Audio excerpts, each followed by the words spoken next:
it's due. These December days are supposed to be full of peace, joy, generosity, and surrounded by family. For 22-year-old Taylor McAllister, December 22nd was her last day on Earth. Taylor McAllister was born July 21st, 1994, in Florida, to Leslie and Bill McAllister. She was this cutest baby with this grin on her face all the time. She grew into quite the theatrical child, according to her parents. She loved to sing along to the Spice Girls and to dance for her parents and for siblings.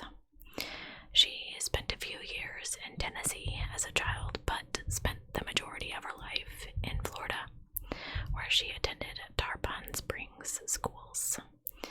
Music quickly became her passion, and she often recorded herself belting out everything from The Cure to Justin Timberlake as she played along with her acoustic guitar.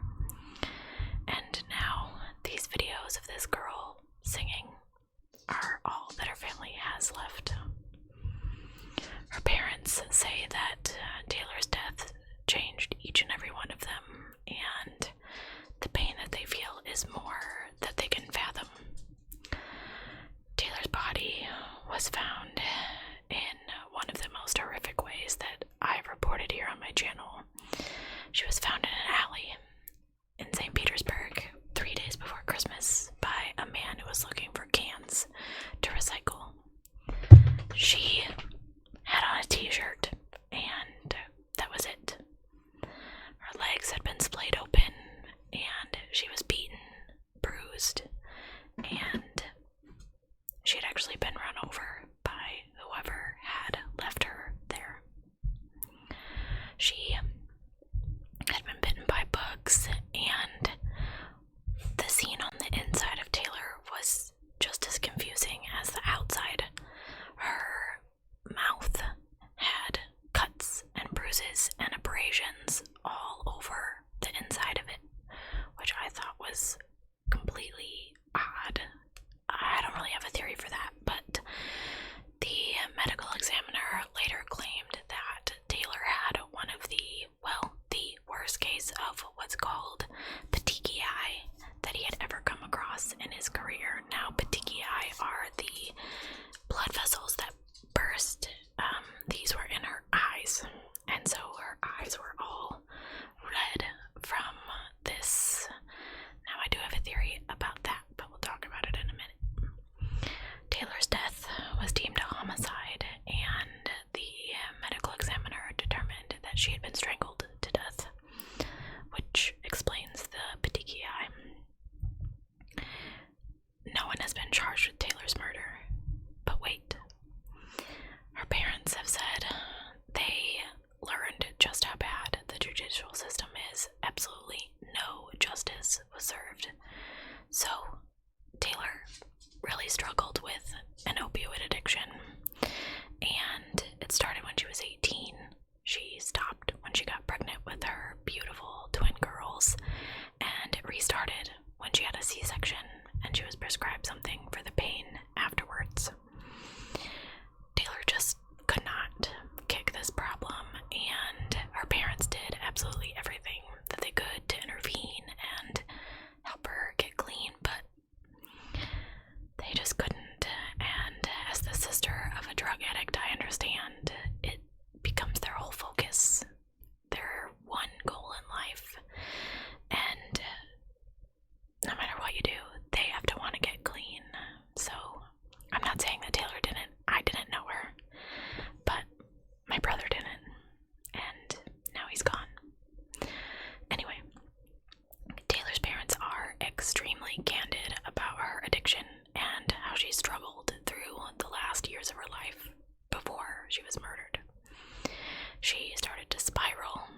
this was a homicide. She was strangled to death.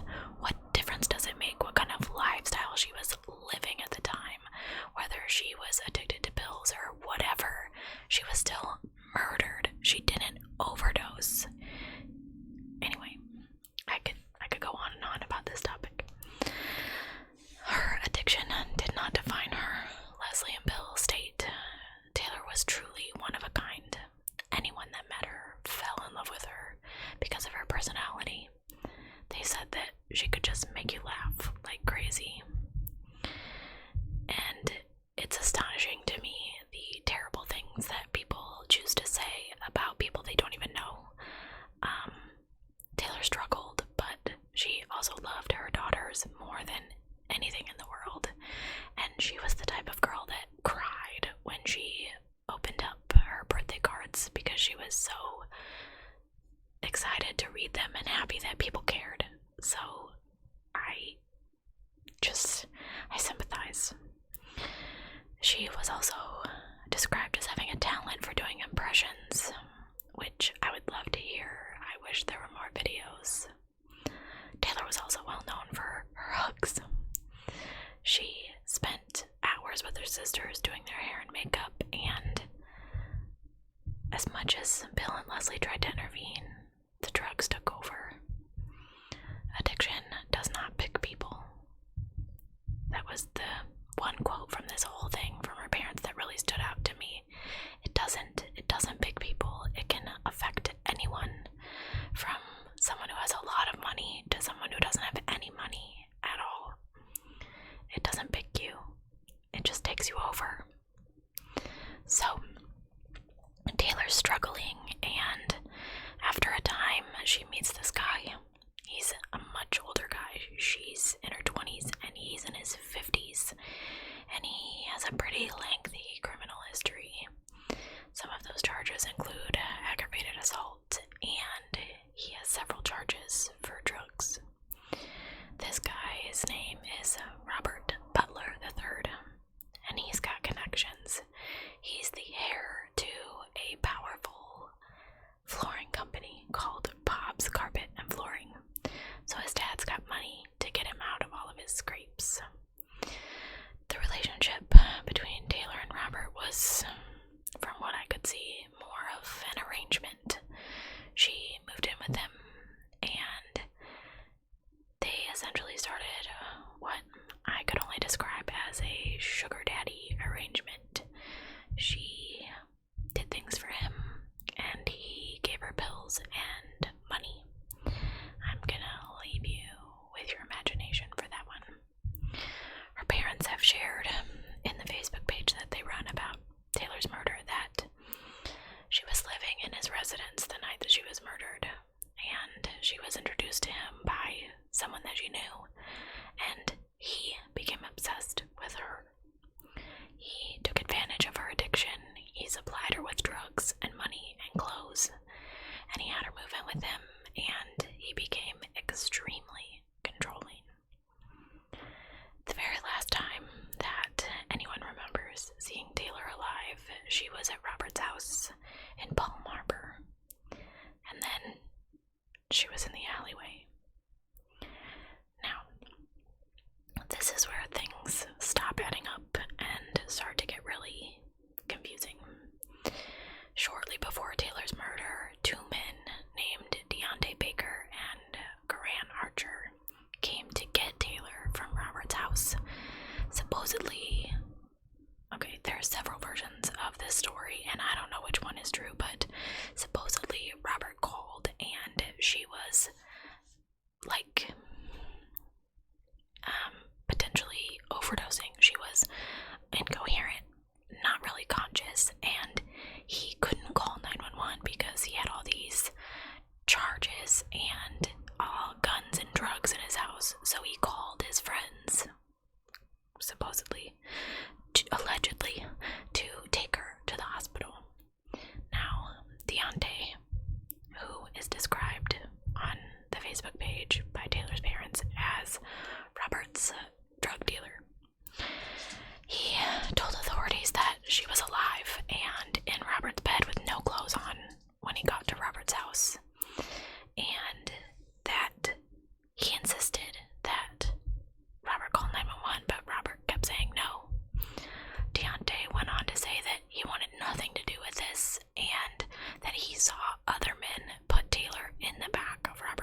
the sample and they tested the DNA under Taylor's fingers and on her neck, and it was a match.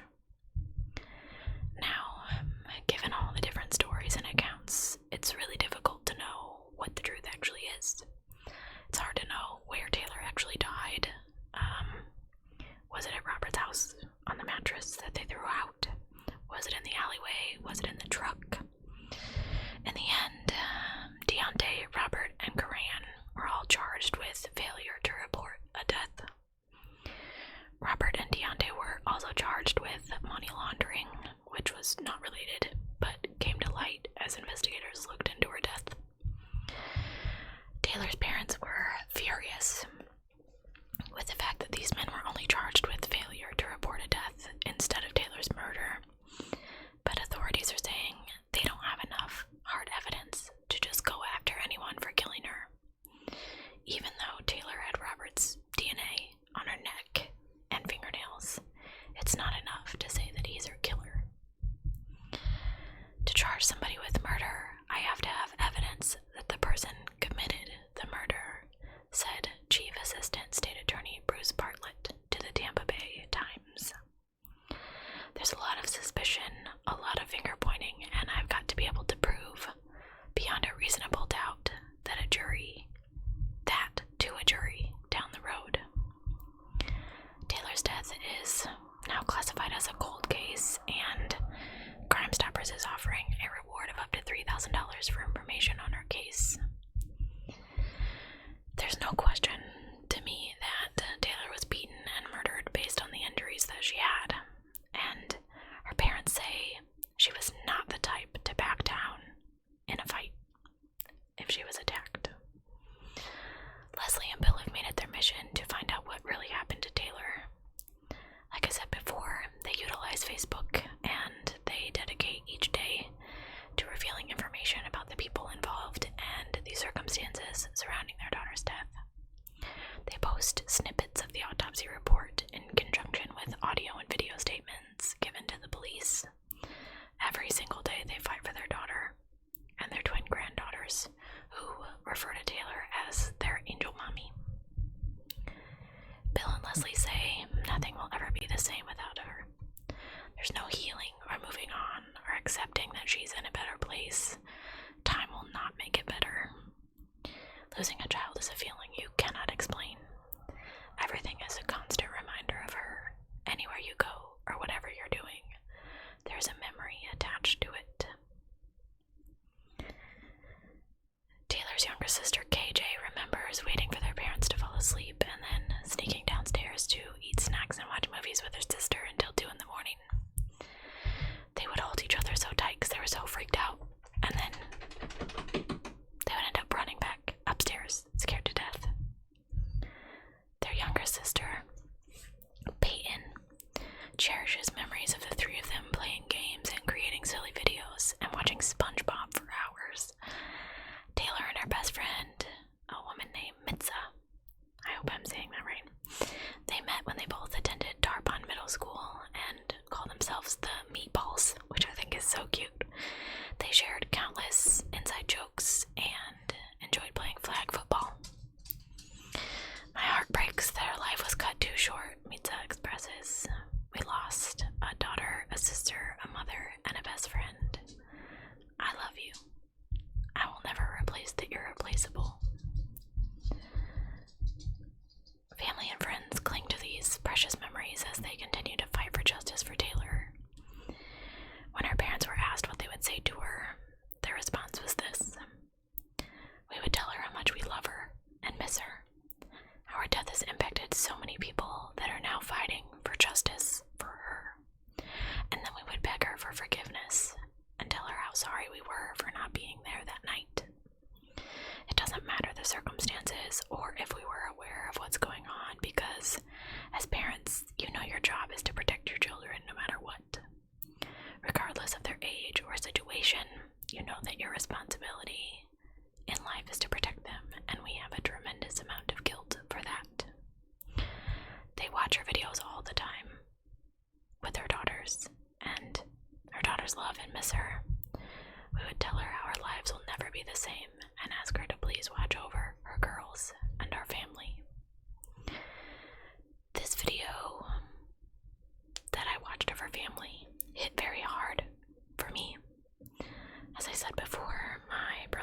was a drug addict.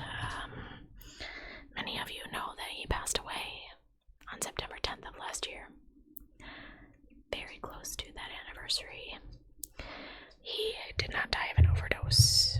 He died of natural causes, but I sympathize with this in such a way because I could see how the pills made him different. I could see how he wasn't my brother, and I said that many, many times to him and to other people. My dog is so silly, I'm sorry. But I cannot believe that no one has been charged in this case. I absolutely just cannot believe this. I mean, how many cases have we covered here on this channel where people have been convicted for way less than DNA under someone's fingernails and on their throat? She was clearly strangled. I find it weird that Karan and Deontay would have picked her up overdosing, and she didn't overdose. She was strangled. So she didn't just fall over in the backseat, strangled. Something shady going on here. But I don't have any answers for you guys. Oh, my leg is asleep. I often sit with it curled up underneath me, and it's complaining today. I hope that Taylor's family gets justice. I think it's sad that people with money can just make things go away, like Robert's family probably did. I thank you for requesting this because it was a very heart-wrenching case that I felt really needed to be shared here on my channel. I will put the links below to Taylor's family's Facebook page, and I will also put the links below for Narcotics Anonymous. I want to encourage you, if you need help, reach out to someone. I know it's hard, and I know that it seems like you can't do it, but you can. And if you're a subscriber of mine and you need help and someone to talk to, I'm always here. I will answer your messages as quickly as I can. I have had several people message me on Instagram and on email, and I try to always respond to everyone with what I would want to be treated. And sometimes it's just something that feels overwhelming for that day, but I'm always here. Maybe it's something you don't want to talk to your mom about or your sister or something.